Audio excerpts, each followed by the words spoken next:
नमस्कार मित्रों, हर हर महादेव। आज की ये कहानी आपको सोचने पर विवश कर देगी। क्या वाकई भगवान भोलेनाथ में इतना चमत्कार करने की क्षमता है? क्या वाकई ऐसा सच में हुआ है? तो आइए मित्रों, बिना किसी देरी के इस छोटी सी कहानी को शुरू कर लेते हैं।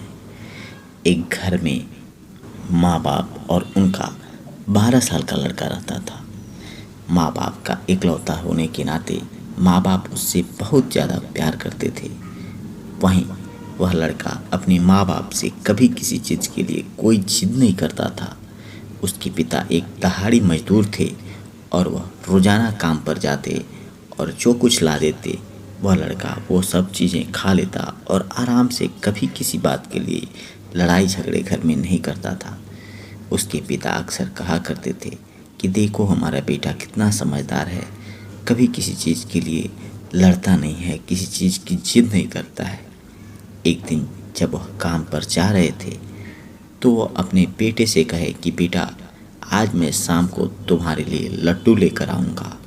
बेटा लड्डू के नाम सुनकर बड़ा ही खुश हुआ, क्योंकि उसे लड्डू बहुत ही ज़्यादा पसंद था। वह कहा, वाह पापा वाह, आज तो लड्डू खाकर फिर मज़ा ही आ जाएगा। फिर वह काम पर निकल गए। काम पर जाने के बाद आज उन्हें ईंट ढोने का काम मिला था, इसलिए वह ईंट ढोना शुरू कर दिए और छत पर ईंट ले जाकर रख रहे थे, फिर आ रहे थे, ले जा रहे थे।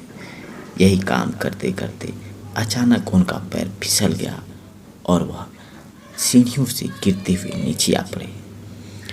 आने के बाद उन्हें बहुत जोर की चोट लगी थी और पूरे बदन से उन्हें खून ही खून दिखाई दे रहे थे। यह ऐसी चोट थी जिसकी वजह से उसके पिता की आंखों की रोशनी हमेशा हमेशा के लिए चली गई। बेचारा वह बालक बहुत ही ज़्यादा दुखी हो गया और वह माँ से पूछने लगा कि माँ, इनकी आंखों की रोशनी कैसे ठीक होगी? माँ बेचारी क्या बताती। वे बहुत ज़्यादा परेशान हो गए। उनके घर परिवार में जितनी खुशियाँ थीं सब दूर जा चुकी थी। तभी सावन का वह पावन महीना आया जिसमें कि सारे कांवड़ यात्री अपने अपने कांवर लेकर बोलबम बाबा धाम जा रहे थे। वह लड़का उन्हें देखा। उसमें से एक कांवर यात्री को रोककर वह पूछने लगा, आप लोग कौन हैं और कहाँ जा रहे हैं? वह कांवरिया बोला, हम लोग कांवरिया हैं और हम लोग भोले बाबा के दरबार में जाते हैं और हर साल सावन महीने में वहाँ जाकर जल चढ़ाते हैं। वह लड़का पूछा, इससे क्या होता है? उसने कहा, भोले बाबा हम लोगों की जो भी दुख परेशानी होती है, जो भी हम लोग की इच्छा होती है उसे पूर्ण करते हैं। वह लड़का कहा, क्या मैं कहूँ मैं भी ये काम करूँ तो मेरी भी इच्छा पूरी हो जाएगी? वह कांवरिया बोला, जी हाँ बिल्कुल, और बोल बम कहते हुए आगे बढ़ गया।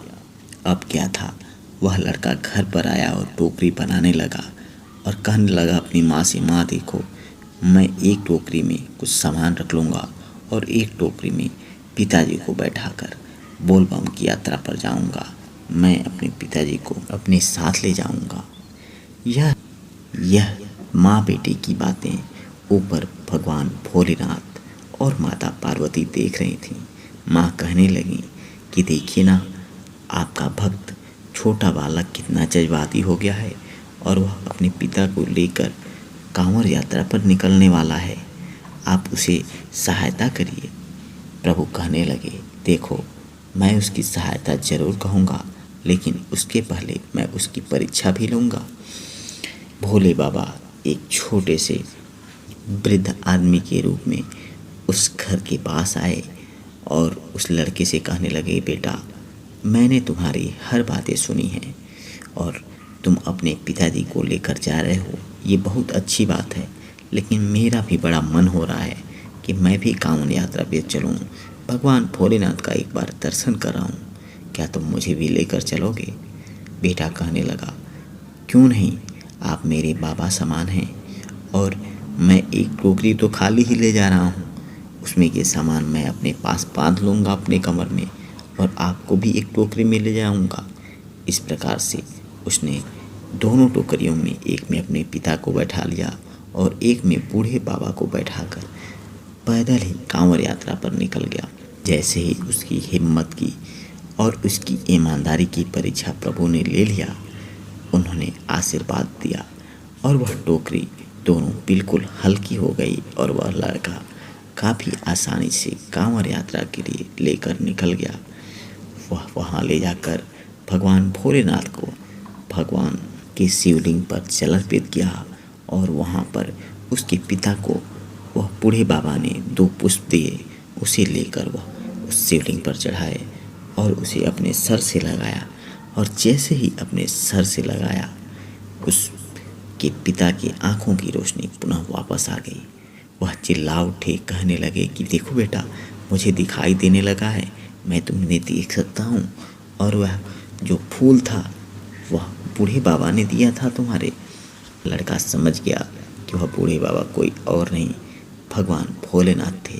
वह उन्हें ढूंढने लगा लेकिन वो कहीं दिखाई नहीं दिए और वह दोनों बाप और बेटा मिलकर भगवान भोलेनाथ को प्रणाम किए और उनकी महिमा का गुणगान करने लगे। मित्रों, सावन मास में जो व्यक्ति भी सच्चे श्रद्धा भाव से भगवान भोलेनाथ की पूजा अर्चना करता है और उन पर विश्वास रखता है, उसकी हर एक इच्छा भगवान भोलेनाथ जरूर पूर्ण करते हैं। यदि आप भी भगवान भोलेनाथ के सच्चे भक्त हैं तो कमेंट बॉक्स में हर हर महादेव जय भोलेनाथ लिखना ना भूलें और अपने मित्रों यारों को भी यह कहानी साझा कर दें कि उन्हें भी भगवान भोलेनाथ का आशीर्वाद मिल सके।